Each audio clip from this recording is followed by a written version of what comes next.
حضرات، انسان کی یہ سب سے بڑی ضلالت اور خود فراموشی تھی کہ اس نے رشتہ خلقت کی وحدت کو بلا کر زمین کے ٹکڑوں اور خاندانوں کی تفریقوں پر رشتے قائم کر لیے تھے۔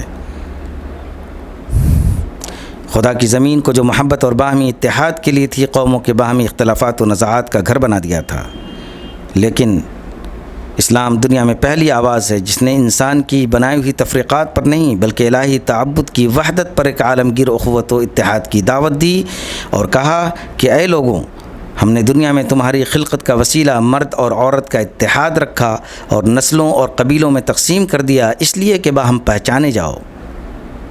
ورنہ دراصل یہ تفریق اور اشعاب کوئی ذریعہ امتیاز نہیں، اور امتیاز اور شرف اسی کے لیے ہے جو اللہ کے نزدیک سب سے زیادہ متقی ہے۔ بس در حقیقت اسلام کے نزدیک وطن و مقام اور رنگ و زبان کی کوئی تفریق نہیں، رنگ اور زبان کی تفریق کو ایک الہی نشان ضرور تسلیم کرتا ہے، اس کو وہ کسی انسانی تفریق و تقسیم کی حد نہیں قرار دیتا، اور انسان کے تمام دنیاوی رشتے خود انسان کے بنائے ہوئے ہیں۔ اصلی رشتہ صرف ایک ہے اور وہ وہی ہے جو انسان کو اس کے خالق اور پروردگار سے متصل کرتا ہے، وہ ایک ہے، پس اس کے ماننے والوں کو بھی ایک ہی ہونا چاہیے۔ اگرچہ سمندروں کے طوفانوں، پہاڑوں کی مرتفع چوٹیوں، زمین کے دور دراز گوشوں اور جنس و نسل کی تفریقوں نے ان کو باہم ایک دوسرے سے جدا کر دیا ہو، بے شک تمہاری جماعت ایک ہی امت ہے اور ہم ایک ہی تمہارے پروردگار ہیں۔ اے برادران ملت، یہی اسلام کی وہ عالمگیر اخوت اور دعوت اسلام کی وحدت تھی جس نے زمین کے دور دراز گوشوں کو ایک کر دیا تھا۔ اسلام نے ریگستان حجاز میں ظہور کیا، مگر صحرائے افریقہ میں اس کی پکار بلند ہوئی۔ اس کی دعوت کی صدا جبل بوقیس کی گھاٹیوں سے اٹھی، مگر دیوار چین سے صدائے اشہد ان لا الہ الا اللہ کی باز گشت گونجی۔ تاریخ کی نظریں جس وقت دجلہ و فرات کے کنارے پیروان اسلام کے نقش قدم گر رہی تھیں، عین اسی وقت گنگا اور جمنا کے کنارے سینکڑوں ہاتھ تھے جو خدائے واحد کے آگے سر بسجود ہونے کے لیے وضو کر رہے تھے۔ یہ تمام دنیا کی مختلف قومیں، زمین کے دور دراز گوشوں پر بسنے والی آبادیاں گویا ایک ہی گھر کے عزیز تھے جن کو شیطان رجیم کی تفرقہ اندازیوں نے ایک دوسرے سے الگ کر دیا تھا۔ لیکن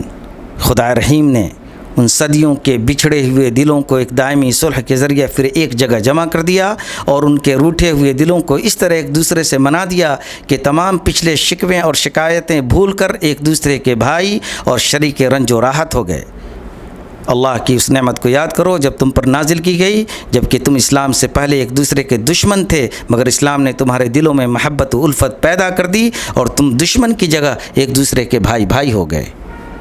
یہ برادری خدا کی قائم کی ہوئی برادری ہے۔ ہر انسان جس نے کلمہ لا الہ الا اللہ کا اقرار کیا، محض اس اقرار کے ساتھ ہی وہ اس برادری میں شامل ہو گیا، خواہ وہ مصری ہو، خواہ نائجیریا کا وحشی ہو، خواہ قسطنطنیہ کا تعلیم یافتہ ترک، لیکن اگر وہ مسلم ہے تو اس خاندان توحید کا عضو ہے جس کا گھرانہ کسی خاص وطن اور مقام سے تعلق نہیں رکھتا بلکہ تمام دنیا اس کا وطن اور تمام قومیں اس کی عزیز ہیں۔ دنیا کے تمام رشتے ٹوٹ سکتے ہیں مگر یہ رشتہ کبھی نہیں ٹوٹ سکتا۔ ممکن ہے ایک باپ اپنے لڑکے سے روٹھ جائے، بعید نہیں کہ ایک ماں اپنی گود سے بچے کو الگ کر دے،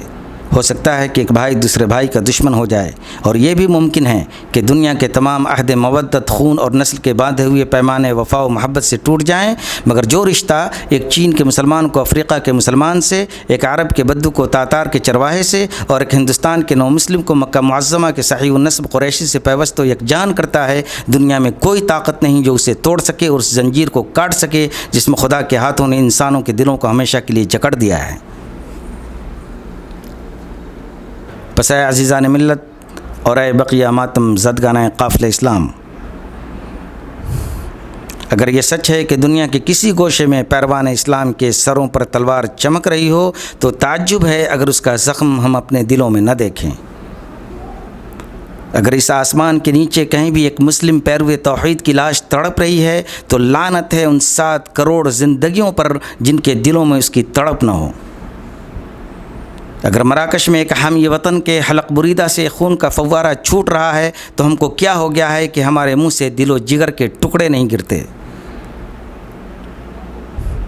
ایران میں اگر وہ گردنیں پھانسی کی رسیوں میں لٹک رہی ہیں جن سے آخری ساعت نظم اشہد ان لا الہ الا اللہ کی آواز نکل رہی تھی، تو ہم پر اللہ اور اس کے ملائکہ کی پھٹکار ہو اگر اپنی گردنوں پر اس کے نشان محسوس نہ کریں۔ اگر آج بلقان کے میدانوں میں حافظین کلمہ توحید کے سر اور سینے صلیب پرستوں کی گولیوں سے چھد رہے ہیں تو ہم اللہ اور اس کے ملائکہ اور اس کے رسول کے آگے ملعون ہوں اگر اپنے پہلوؤں کے اندر ایک لمحہ کے لیے بھی راحت و سکون محسوس کریں۔ میں کہہ رہا ہوں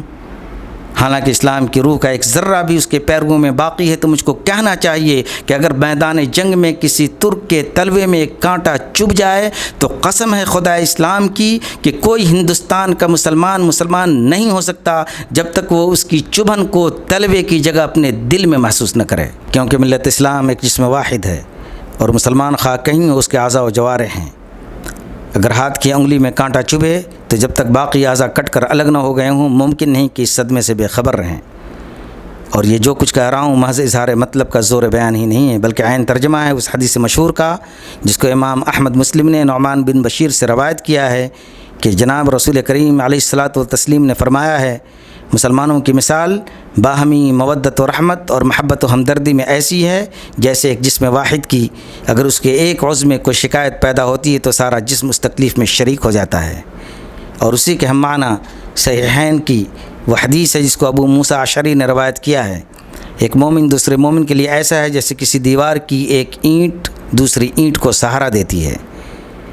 اور فی الحقیقت یہ خصائص مسلم میں سے ایک اولین اور اشرف ترین خصوصیت ہے جس کی طرف قرآن کریم نے اپنے جامع اور معنی الفاظ میں اشارہ کیا ہے، کافروں کے لیے نہایت سخت مگر آپس میں نہایت رحیم اور ہمدرد۔ ان میں جس قدر سختی ہے باطل اور کفر کے لیے اور ان کی جس قدر محبت و الفت ہے حق و صدق اور اسلام توحید کے لیے۔ حضرات، آج کچھ مسلمان پان اسلامیزم کے نام پر استغفار پڑھ رہے ہیں، لیکن میں کہتا ہوں کہ اے کاش آج مسلمانوں میں پان اسلامیزم کا وجود ہوتا۔ وہ پین اسلامیزم جس کو ترکی یا انگلستان کے مسلمانوں کی کسی خفیہ کمیٹی کے پیدا کرنے کی ضرورت نہیں ہے بلکہ روز اول سے ہم کو جس کی دعوت دی گئی ہے، وَاعْتَصِمُوا بِحَبْلِ اللَّهِ جَمِيعًا وَلَا تَفَرَّقُوا، ایک دین الہی کی رسی سے مل کر پکڑ لو اور آپس میں متفرق نہ بنو۔ اگر پان اسلامیزم کا اصلی وجود ہوتا تو کیا ممکن تھا کہ ہمارے سامنے ایران پر قیامت گزر جاتی، مراکش کا خاتمہ ہو جاتا، طرابلس میں مسلمانوں کی لاشیں تڑپتیں اور ہمارے قلوب میں کوئی حقیقی حرکت پیدا نہ ہوتی؟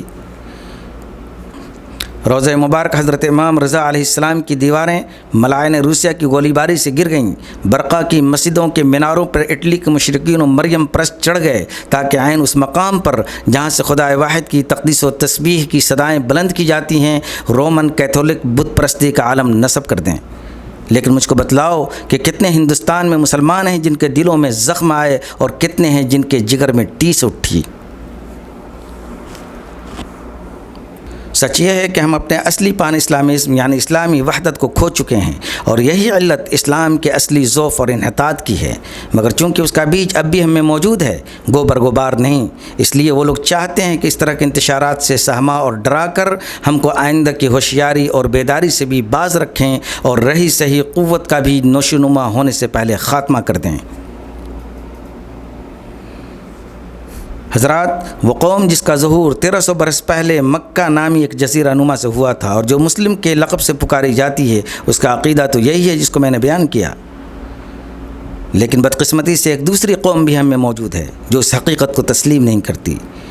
یہ وہ لوگ ہیں جنہوں نے اپنی دنیاوی عزت و شوکت کا جوا کھیلا ہے اور اس کے لیے ملت مظلومہ کو ایک بازیچہ بنا لیا ہے، ہوائے نفس جن کا آلہ ہے، حکام و عمرہ جن کے معبود ہیں، درہم و دینار جن کا قبلہ ہے، غلامی و تعبد جن کی شریعت ہے، جو قریش مکہ کے صامت و ساکن بتوں کی جگہ سمندر پار سے آئے ہوئے متحرک بتوں کو پوجتے ہیں، جو وحی الہی کی جگہ سمائے شملہ سے اترے ہوئے احکام و فرمان کو اپنی کتاب و سنت پر یقین کرتے ہیں اور جن کے قلوب اصابع الرحمن کی جگہ اصابع الشیاطین میں ہیں، یقلبها کیف یشاء،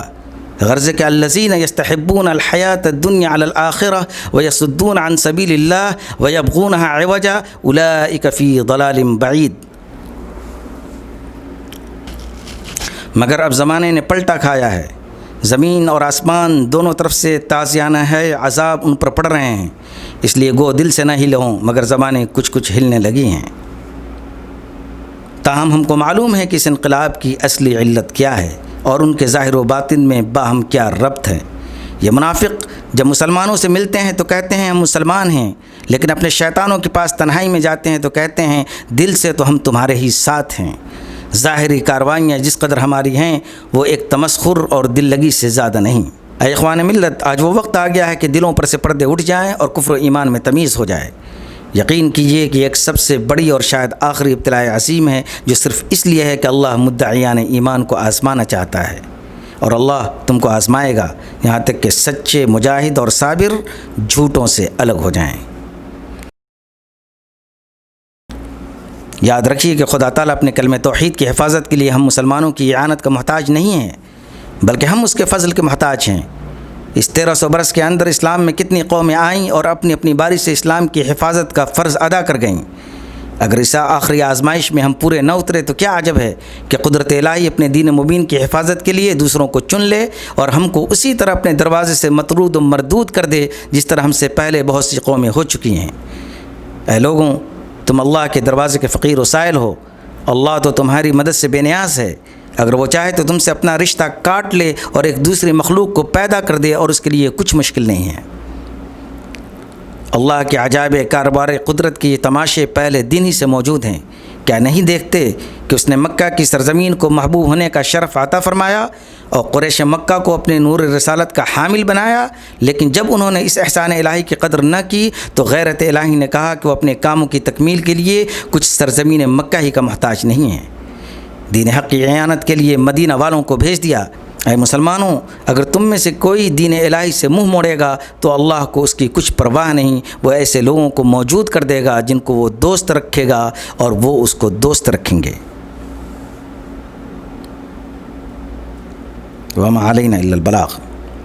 عظیم مجاہد آزادی مولانا ابوالکلام آزاد کی خطبات آزاد سے ایک اقتباس، جس کو نقی احمد ندوی ریاض سعودی عرب نے اپنی آواز میں پیش کیا۔ بہت بہت شکریہ۔